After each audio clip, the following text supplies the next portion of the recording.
Hello, good evening. It is another weekend and another edition of your weekend companion, Weekend File. We do this every Saturday on the network service of the NTA, and I'm glad to know that you are there for tonight's edition of the program, which is very, very important. Now, choosing a healthcare provider to care for you and your baby during pregnancy is one of the biggest decisions one can make. Several studies have shown that midwives supervise births of children and produce excellent outcomes with fewer medical interventions. Some researchers attribute the minimum of medical interventions to the midwife's natural approach to the management of labor and delivery, which may reduce a woman's fear, pain, and anxiety during childbirth. Midwifery in Nigeria, like other professions, has witnessed some changes given the challenge of low resource setting. Shortage of midwives, especially in the rural areas, has been attributed to inadequate training institutions, varying standards of pre-service education, poor absorption into the workforce, ineffective deployment, poor monitoring, supervision, and regulation. A 2014 WHO report shows that about 40,000 Nigerian women lost their lives during childbirth in 2013 alone, second to India. And the United Nations Population Fund blamed the high mortality rate among women in Nigeria on inadequate skilled midwives. It is also said that midwifery is the only profession in the medical field that dedicates 100% of its manpower to the provision of maternal and newborn care and delivery service. Yet, it does seem that midwives are not given the required attention in terms of training and enabling operational environment. Hence, the decline in the number of Nigerians who offer midwifery as a specialized course in schools.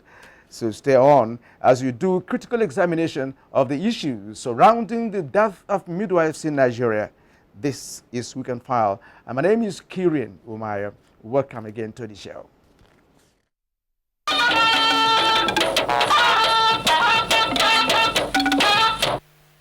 And now we'll tell you the news of the day. Parallel national conventions held by the People's Democratic Party in Port Harcourt and Abuja, despite court injunctions, has raised more issues on the leadership crisis in the party.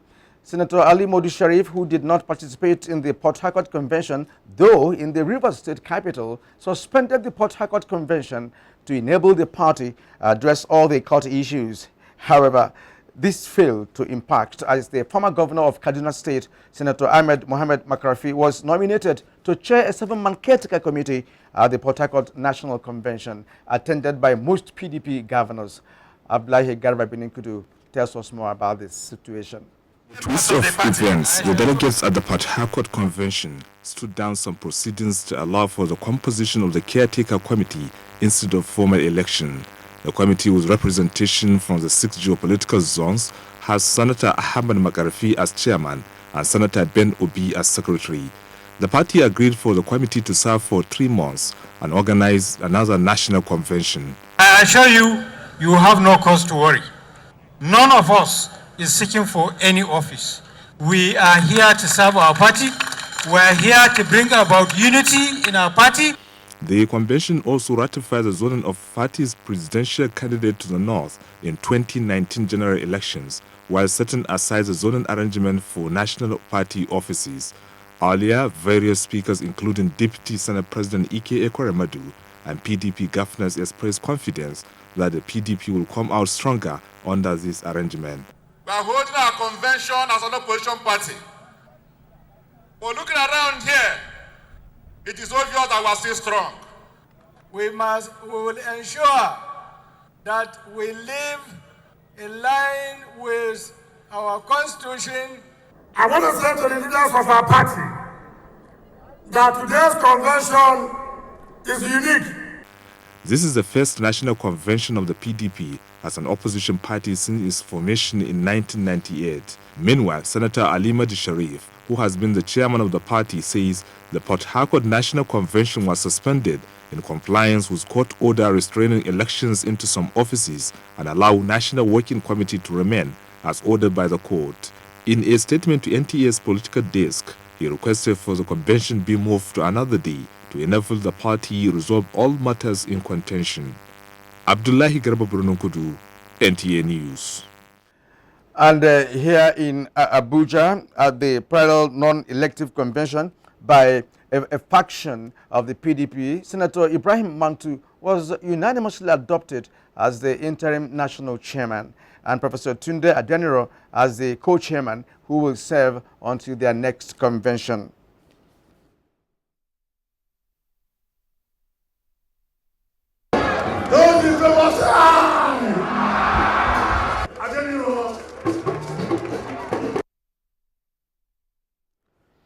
Parties towards disclosed that the decision to adopt the interim chairman was to honor the court order restraining the party from conducting any elections for now.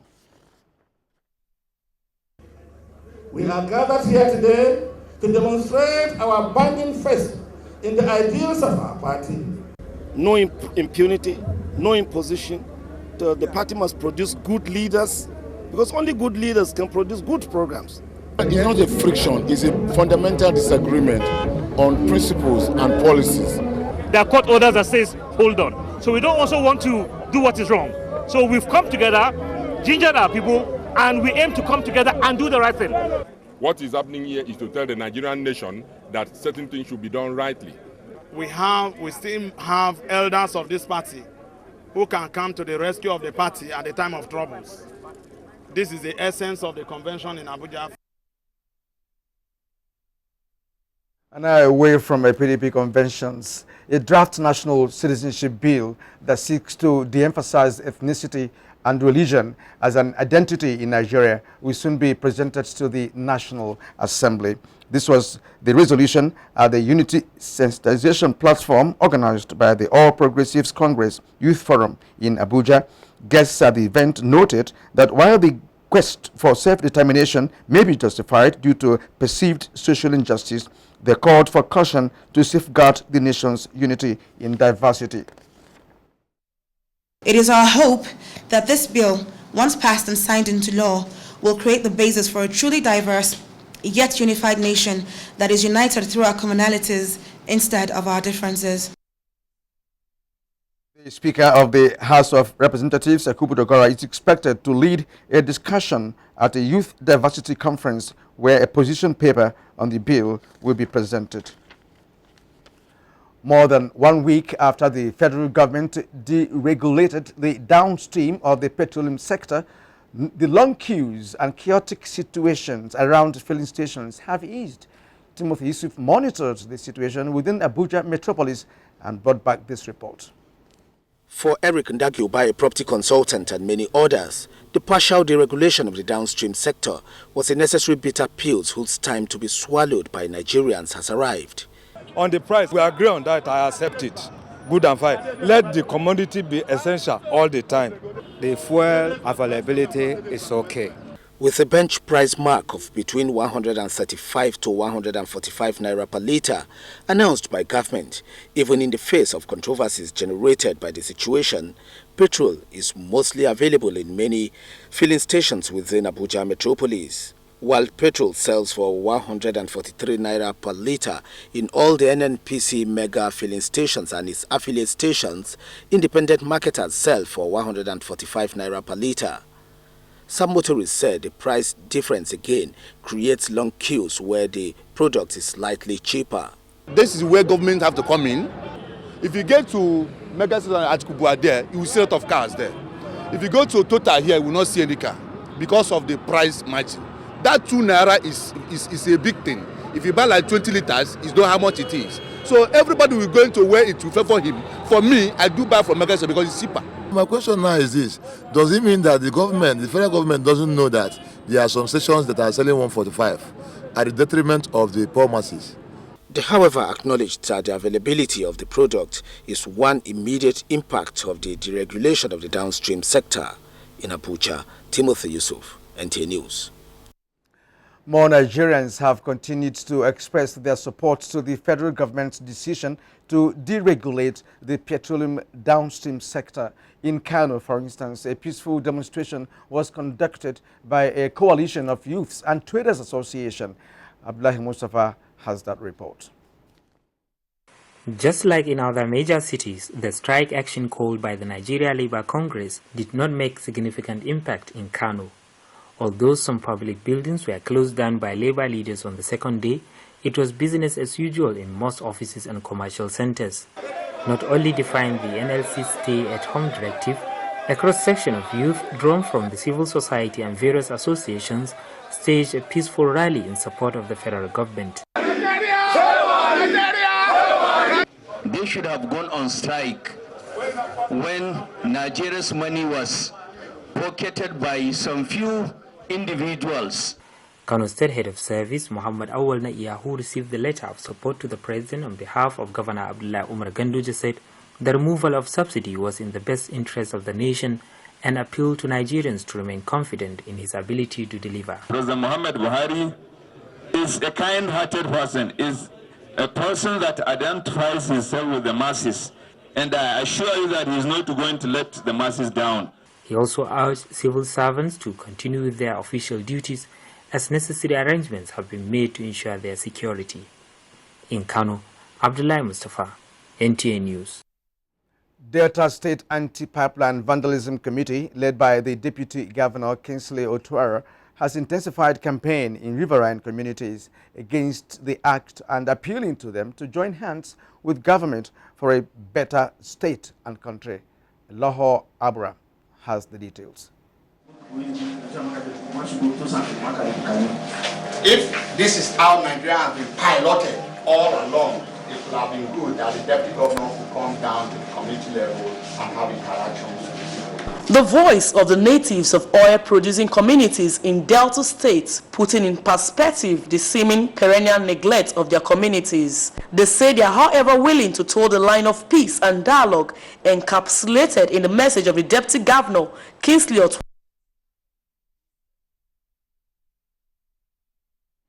Well, we're sorry for the abrupt end of that report. We'll move to the next one now. Bayelsa State Governor Siriake Dixon says traditional rulers in the state should assist the government to eradicate corruption in the various local government councils and the rural development centers, as well as contribute to the maintenance of security in their domain. The governor said this at a meeting with traditional rulers in Government House, Yenagoa. Samuel Numonengi reports. Governor Dixon said his administration will focus on payment of salaries of state civil servants, as the delay of salaries of those working in the local government councils is due to over-bloated wage bill. He said after the ongoing verification exercise and submission of wage bills by the various councils, departments, agencies and ministries, salaries will be paid. You people in your local governments, I will send the payroll to you people. You people will look at the human beings there. You know all the workers. My duty to you all, my duty to our state is to do what is right for the present and for the future.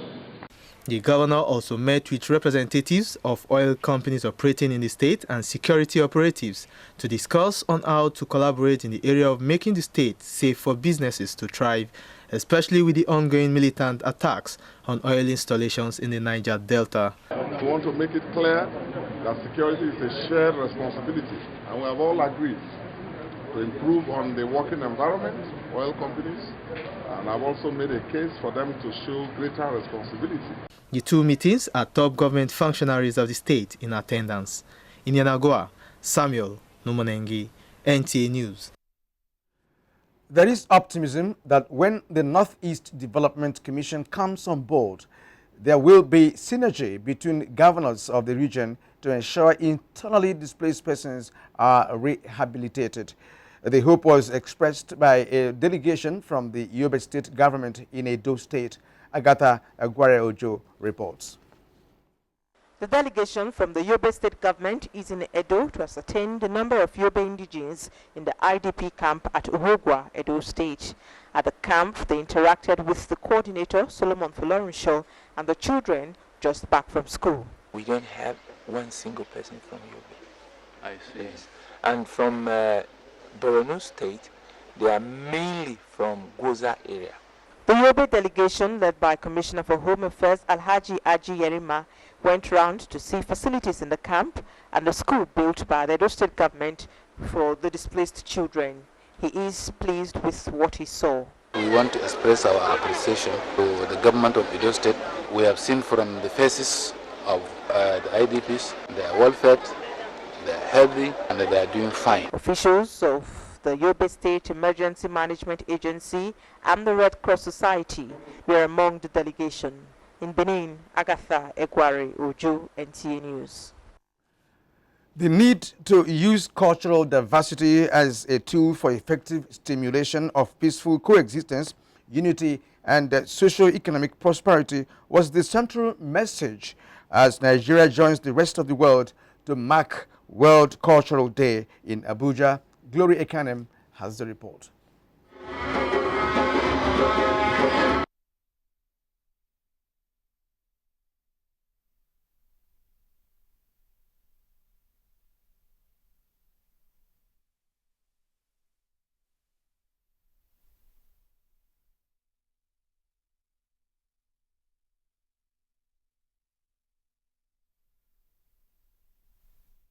We're indeed sorry for the lost audio in that report, and that's now taking us to the main focus of tonight's edition of Weekend File, with one of the highest figures of maternal mortality. Nigeria is said to also be facing a shortage of trained midwives. Statistics credited to the Nursing and Midwifery Council of Nigeria reported the country had 110,367 midwives registered by April 2016, though it is not certain how many of them are in practice. How could this issue be solved? We'll be right back with details. If you hear a bomb explosion or gunshots of an active shooter, that might be a terror attack. At such times, always remember 3 action words: run, hide, report.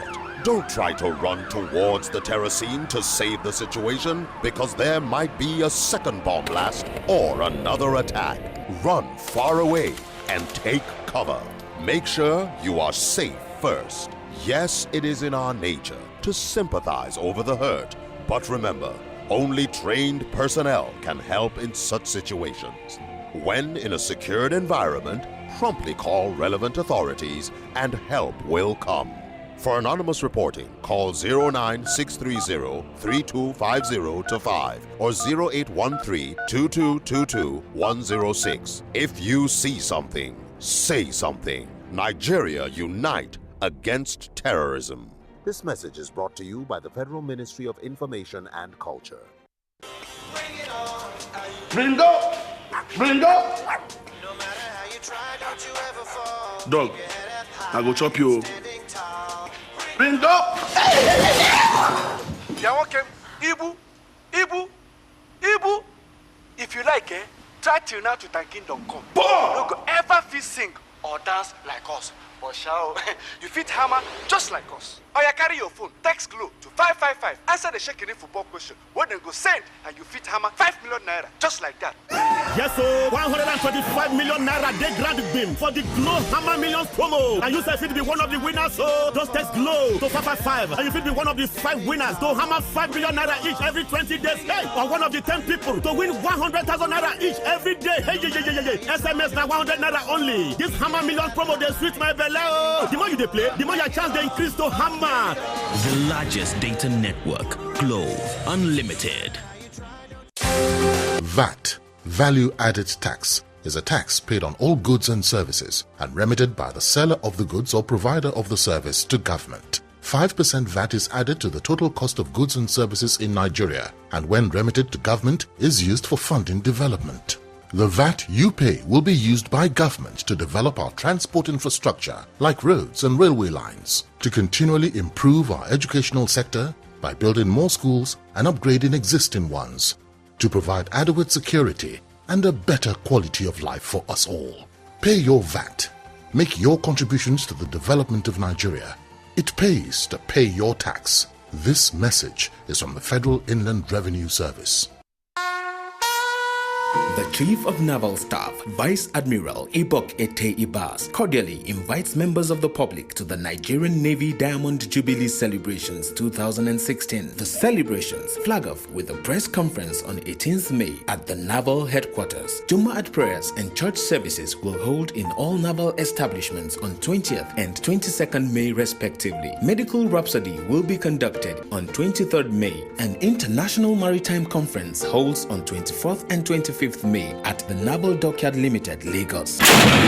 Sea exercise from 26th to 27th May at Lagos. Golf tournament on 28th May, while the Naval Officers' Wives Association seminar is scheduled for 30th May. Ships will be open to visitors on the 31st of May. His Excellency Mr. President will commission boats on the Navy Day, 1st June 2016 at the Naval Dockyard, Lagos, followed by a ceremonial sunset at Naval Base, Apapa, Lagos. The Nigerian Navy, onward together. Announcer, Director of Information for Chief of the Naval Staff.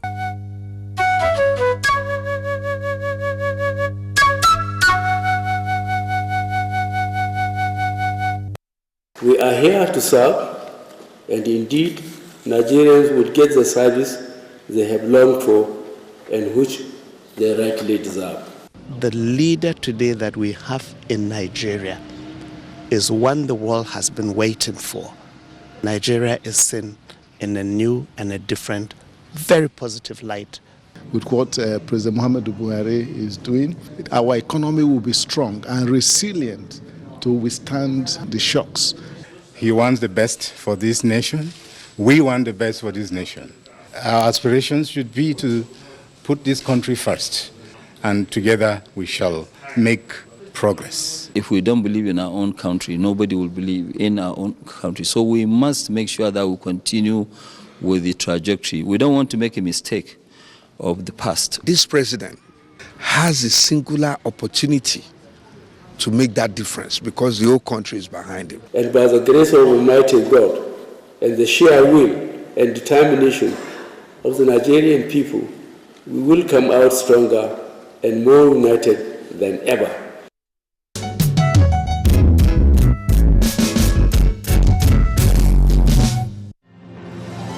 Nigerian Television Authority, NTA, through its subsidiary, TV Enterprises, in partnership with Towers International Limited, will host the 3rd NTA Business Investment Forum and Exhibition on harnessing and optimizing Nigerians' natural resources through direct foreign investment, an opportunity to synergize our business relationship, strengthen diplomatic ties, exchange values and resources, reconstitute an investment-friendly environment, exhibit our natural resources to global community. Date 26th to 29th of July 2016. Venue Washington DC, United States of America. Potential CEO of organizations like Google, Apple, Facebook, Amazon, Ebony, IMF, Venture Capitalist Fund, Import-Export Bank of USA, and many more will be participating on this business investment forum. For sponsorship opportunities and participation, call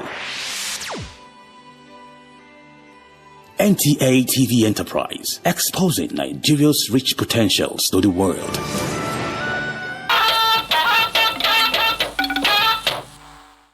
Welcome back. You're watching Weekend File on the network service of the NTA. Research shows that 2/3 of maternal and newborn deaths could be averted and millions of lives saved if all deliveries are taken by a competent and well-equipped midwife.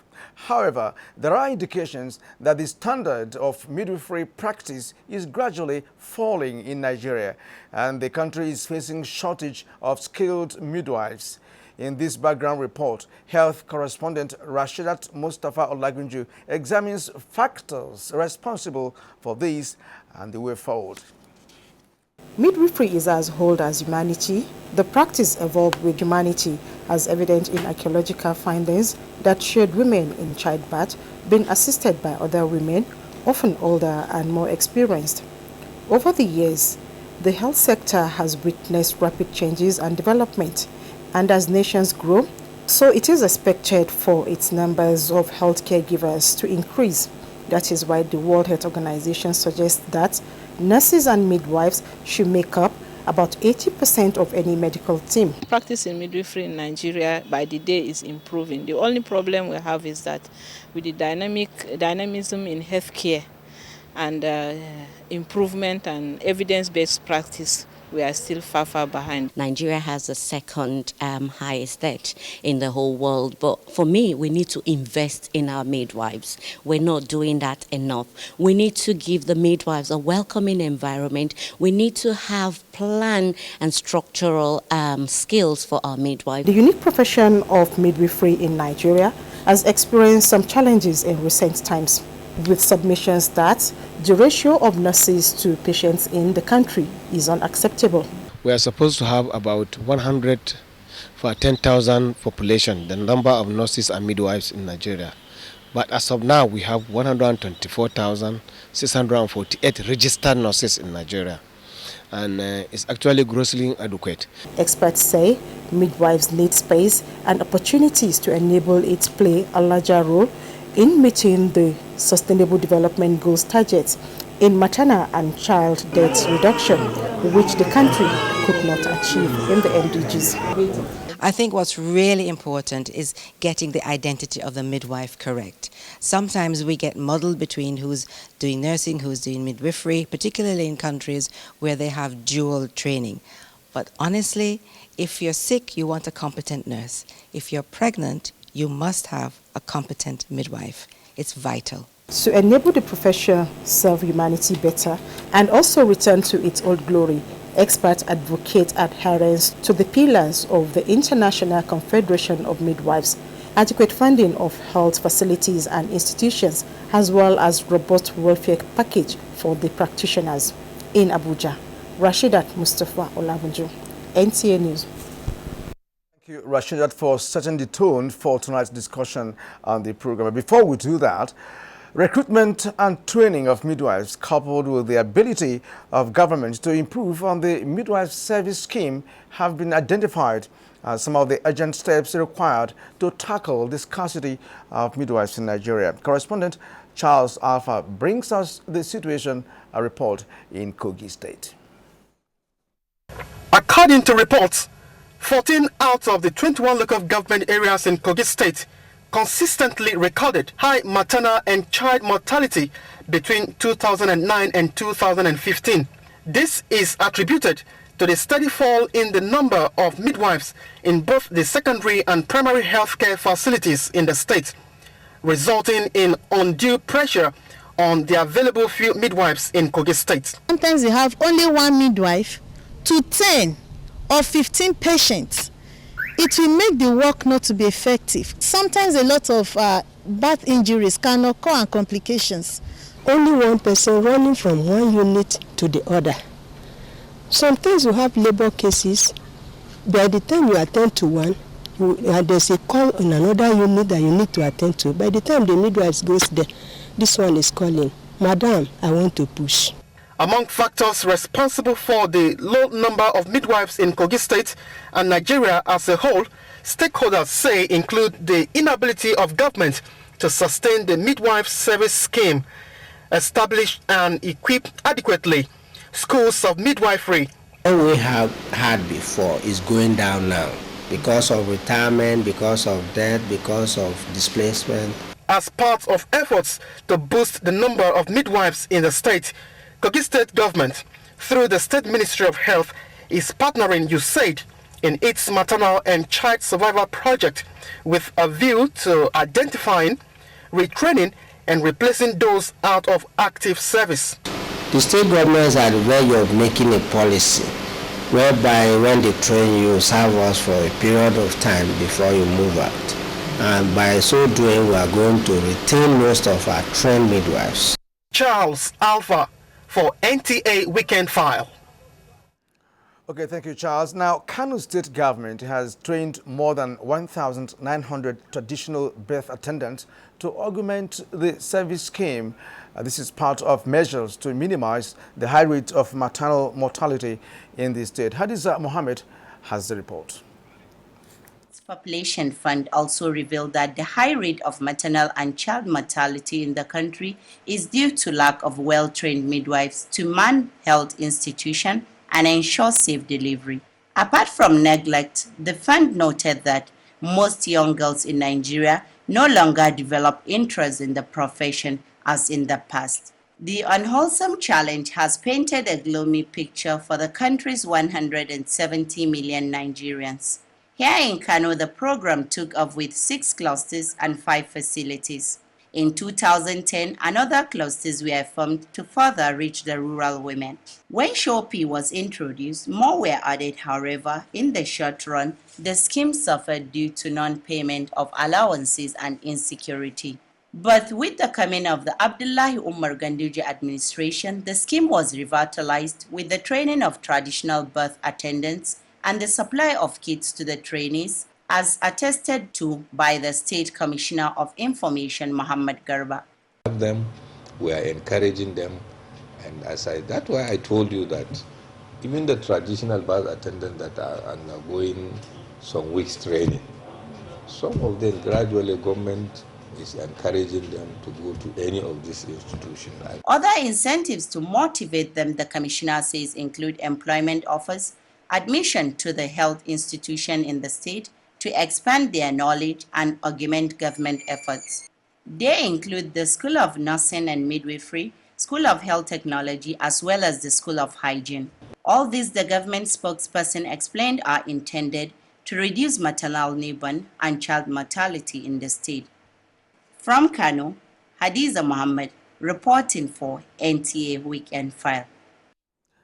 All right, and you're still watching NTA Weekend File. Up ahead, a guest will be joining me in this studio for discussions of the issues raised after these messages. Stay with us. Nigerians. Suicide bombers are not spirits. They are not ghosts. They are human beings like you and me. They live amongst us. They are your neighbors. They are your friends today, but terrorists tomorrow. So you must know your neighbor now. Security begins with you and me. Know your neighbor. Be vigilant. Be security conscious. Report suspicious persons, objects, and movements to the police and other security agencies.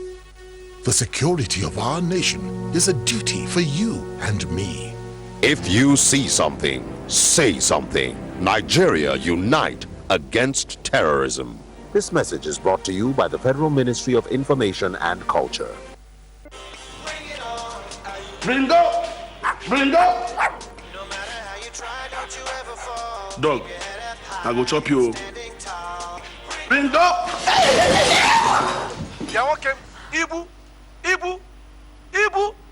If you like, try till now to thanking.com. You go ever feel sing or dance like us. Or shall you fit hammer just like us. Or you carry your phone, text Glow to 555. Answer the shaking football question. What then go send and you fit hammer 5 million naira just like that. Yes, sir. 125 million naira they grant beam for the Glow Hammer Millions promo. And you say fit be one of the winners, so just text Glow to 555. And you fit be one of the 5 winners to hammer 5 million naira each every 20 days. Hey, or one of the 10 people to win 100,000 naira each every day. Hey, yeah. SMS now 100 naira only. This Hammer Millions promo they sweet my belly. The more you they play, the more your chance they increase to hammer. The largest data network, Glow Unlimited.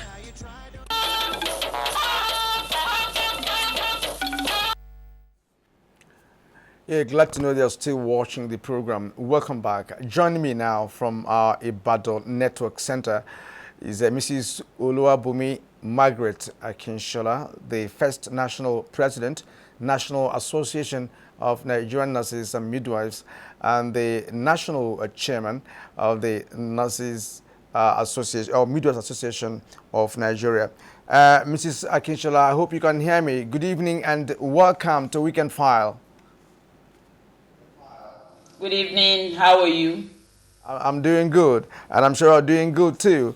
Now, let's start by actually asking you this question. While we talk about shortage or scarcity of midwives on one hand, many midwives are said to have remained out of work for 10 years. If that is true, what is responsible for that?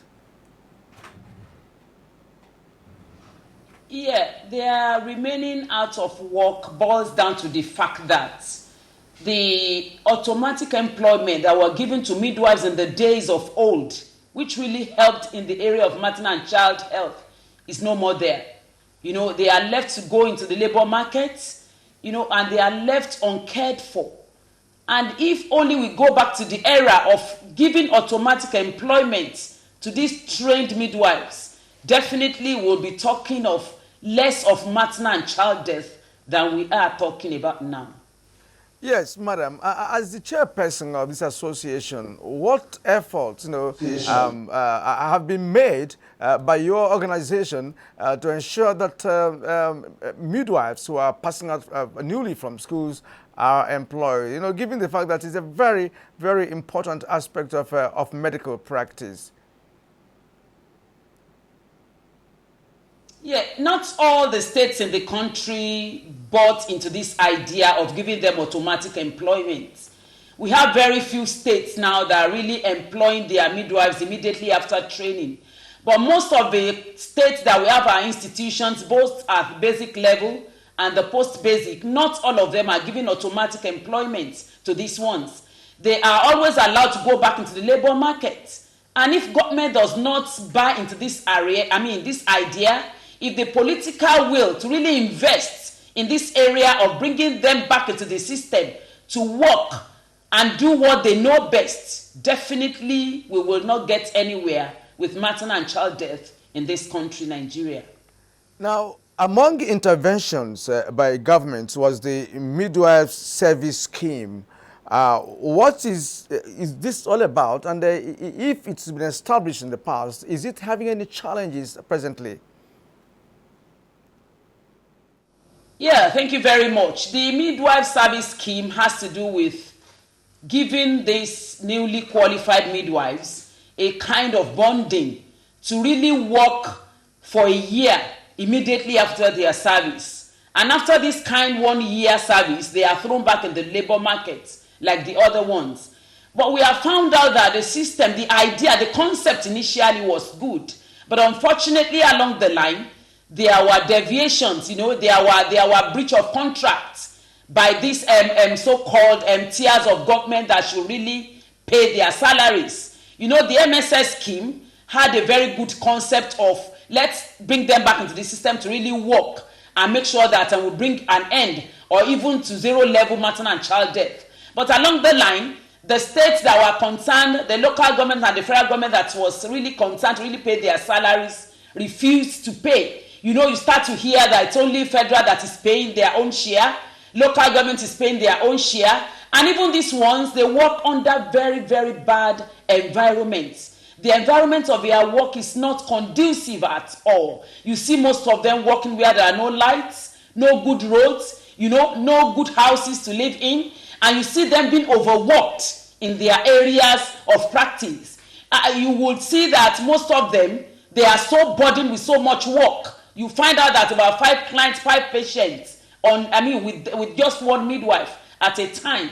And all these things really happened, and we looked at what we could do, but there was nothing because getting their salary even was the major problem. Even other things they were able to cope with, because midwifery is a passion.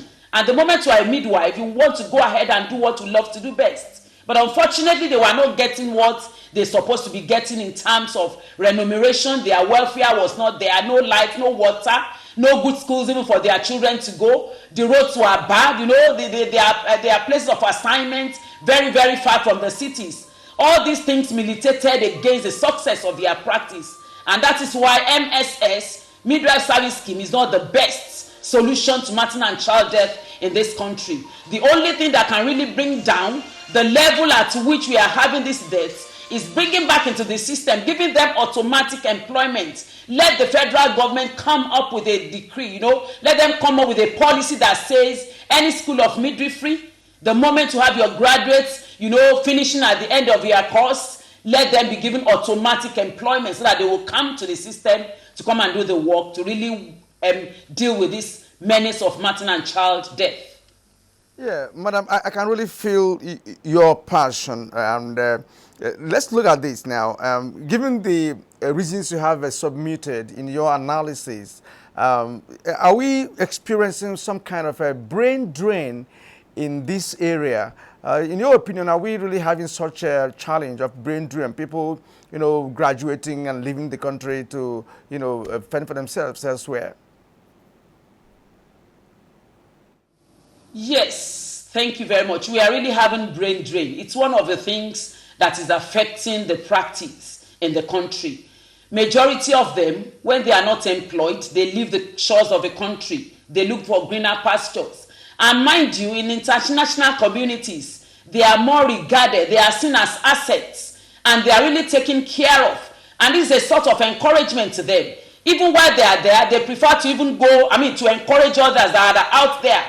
Those that are even in government service are encouraged to come over, because they are really given what they are needed to work with, and they are happy with the job they are doing there. So it's really affecting the practice of a profession. Most of them leave the shops when there is nothing to do.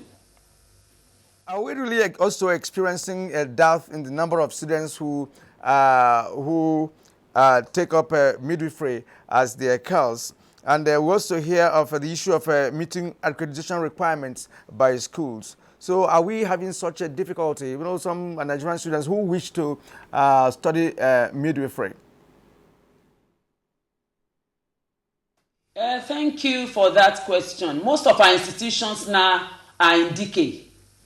Honestly, we have our schools now dilapidated buildings. We have all their teaching materials outdated.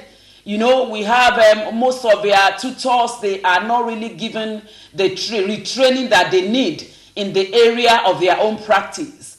And you find out that most of these students, by the time they finish from School of Nursing, they prefer to go in for their degree programs instead of wasting their time, believing they are wasting their time anyway, to go in for midwifery. Because we found out that what they really need to be trained with are not there. Government is not really looking at the training of the midwives as a very important fact to really have more of these midwives trained. And that is why you have in schools now, it's either 50 or less than 50 intake at each time when they need to come in for their training. If these schools are really given the upliftment they need, like UNFPA is doing now, when we were in Abuja celebrating the Midwives' Day, I was glad because they looked at the area of education, which is one of the core areas of midwifery practice, and they have kind of been donating teaching aids to the schools. We had about 11 schools some years back. Just last 2 weeks, we had another 14 schools taking some teaching aids from UNFPA. If people and even governments of the country and other NGOs working in the area of maternal and child health can invest in the education of midwives and midwifery, definitely we will have more taken in to come and study midwifery, above 50 that we are talking about now. And before you know it, we are turning out hundreds and thousands of midwives, and they are given the appointment needed to come and do the work so that we will end this maternal and child death that we are talking about. All right, thank you indeed. Let me ask you this. Is this also true, or rather it's alleged that the right candidates are not admitted into the training schools due to what we know as a Nigerian factor? Does that hold water? It does not.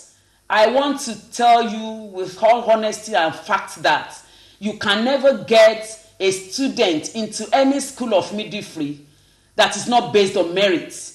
Even if you use this Nigerian factor that we are talking about, by the time you have your first 3 months exams, you are weeded. Because you weed them at the first 3 months, they sit for an exam. After 6 months, they sit for another one. After a year, they sit for another one. That is how it goes. So the moment you fail one, you are leaving the institution. There's no patch in midwifery education. You are given admission based on merit. So there's no political involvement in it. Even if it has at the beginning, I believe before the end of your first year, you must have been weeded out of the institution, because we are talking of lives now. We are not dealing with files. Though we don't joke with the education of our midwives at all. Yes, Mr. Akishola, in one of the reports that we showed in the course of this program from Kano State, we learned that traditional birth attendants were being trained or have already been trained, to augment, the work of the midwives, in that state. Do you believe in the training of traditional birth attendants to play a role in child delivery? Thank you very much. I don't believe this at all. Our regulatory body, that is the Nursing and Midwifery Council of Nigeria, we sat down with the association sometimes and we looked at what we could do to improve the number of midwives that are trained to meet this need in the country. And we identified a gap of not having community midwives, which will definitely boost the number of midwives that are trained in the country, because we had so many of them in those days. I can mention a few now, like Mrs. Loho, one of our veteran midwives, Mrs. Ebundelano, the founder of Association for Reproductive and Family Health, Afia and Ikolaba Ibadan. They started as community midwives and they rose through the rank and file to get to where they are today. So I believe if we go back to that era of community midwifery, of which we sat down with the regulatory body, a curriculum was drawn, and some of the states now have imbibed, they have bought into that idea of training community midwives, which will be used locally by the states that train them. After which, if they intend to become full-fledged midwife, they have to go back into the school of midwifery to be perfectly trained, to be perfectly certificated as midwives that can work anywhere in the world. But as a community midwife, you start even from your local area, which will definitely help your people in the area and even the community where you are trained. All right, at this point, Mrs. Akinshola, I'd like to thank you for sharing your experience, your perspective on this edition of the program, because of course midwifery is all, like you said, is about life and all that. Thank you very much indeed for your time, all the way from Ibadan there. Mrs. Oluwabumi Margaret Akinshola is the first national president, National Association of Nigerian Nurses and Midwives, and of course the national chairperson of the Midwives Association. Once again, thank you for your time. All right, happenings in the world of sports will be next after this break. Don't go away. We have always lived together as brothers and sisters. Though we speak different languages and celebrate different cultures, we were still one Nigeria. There was no bombing, there was no kidnapping, and our children were not cultists. Now, we suspect one another as there are spreads of cultism, bombing, and kidnapping. How long shall this go on? Terrorism is alien, kidnapping is criminal, cultism is barbaric. Nigeria is a blessed country. Support the Nigeria Police and the fight against terrorism, kidnapping, and cultism. Always inform the police of any incident around you. Say something when you suspect something. Remember, we all have a stake in building a crime-free Nigeria of our dream. This message is from the Nigeria Police Force. Before 2005, nothing celebrated African cinema. From 2005 to 2016, makes it exactly 12 years, we created the African Movie Academy Awards, the biggest and best awards for African cinema and people of African descent all over the world to celebrate the works that they have done in motion picture. We look forward to welcoming you to the 12th edition of the African Movie Academy Awards in Port Harcourt, Rivers State, Nigeria, known also as the Garden City, on the 11th of June. There is no other place to be. African Movie Academy Award, AMA, welcomes you to Port Harcourt, the Garden City, June 11th, 2016. You're welcome.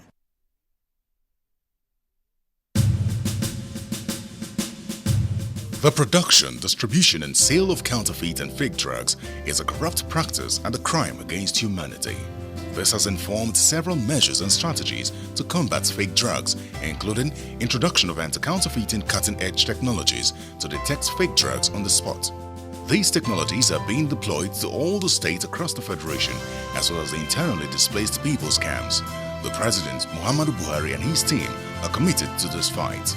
The federal government of Nigeria, in line with its anti-corruption agenda and posture, will fight a total war against fake drugs and other unwholesome regulated products in order to ensure that Nigerians remain healthy and well.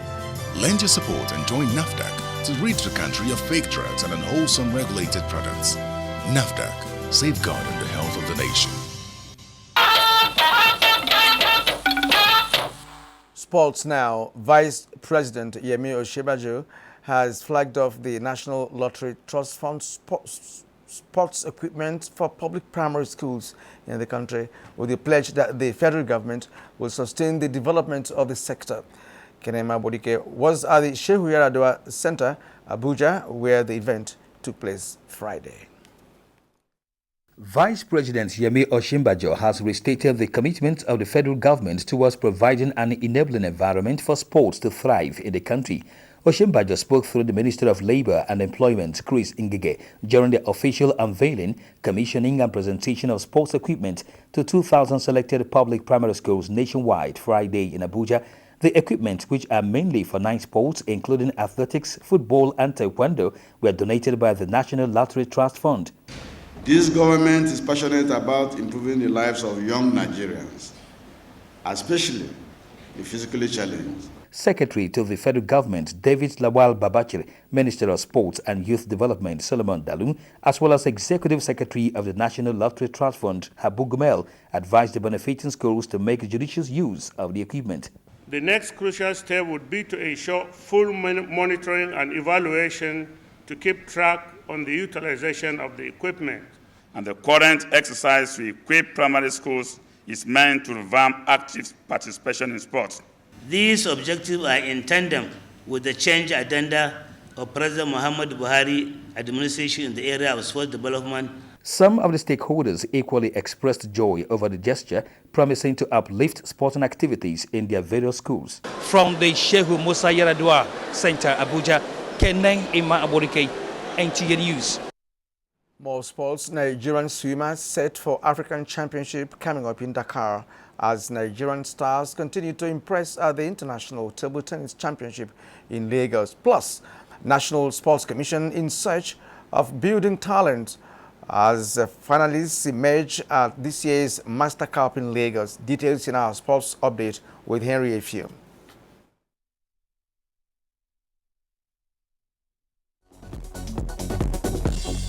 Ten national swimmers made up of 6 men and 4 women are presently training at the National Stadium, Lagos for the 5th Africa Zone 2 Senior Swimming Championship scheduled for Dakar, Senegal from the 27th to the 29th of this month.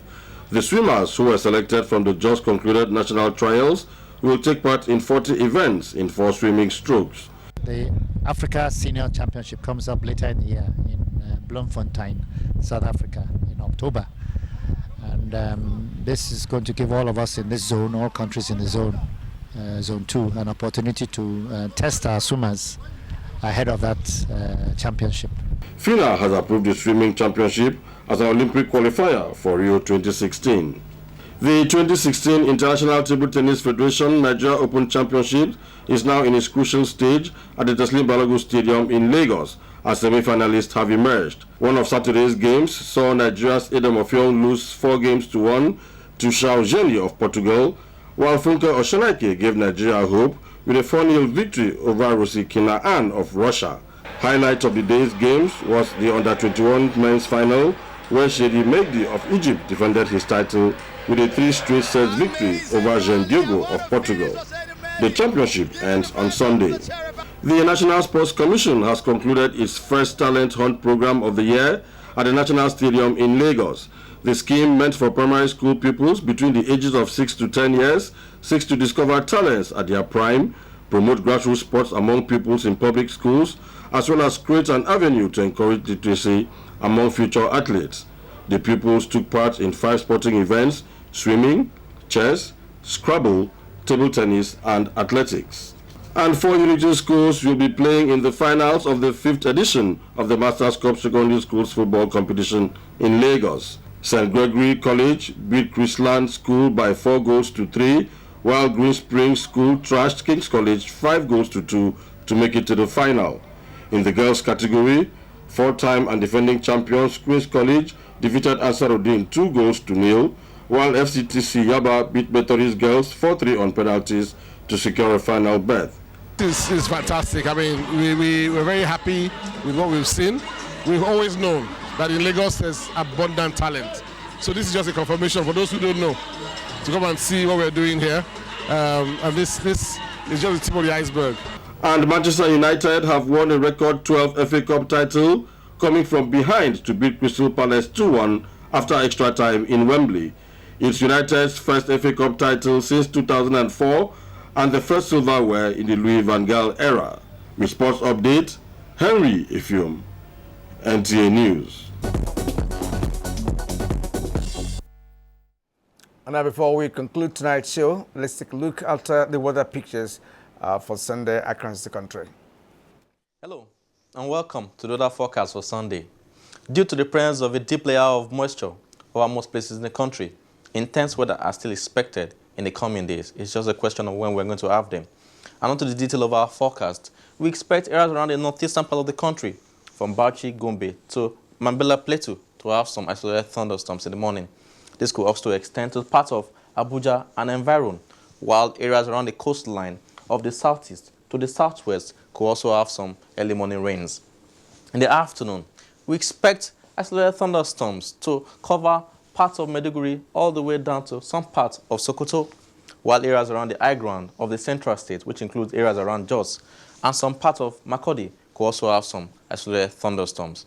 The high ground of the inland areas of the south are not excluded in the isolated thunderstorm expected in the afternoon, as one or two would occur in the course of the day. And for maximum temperature, we expect it to be very cool because of the extensive weather that we are looking forward to have. I'm Olubi Adedamola from the Nigerian Meteorological Agency. Join us for more updates.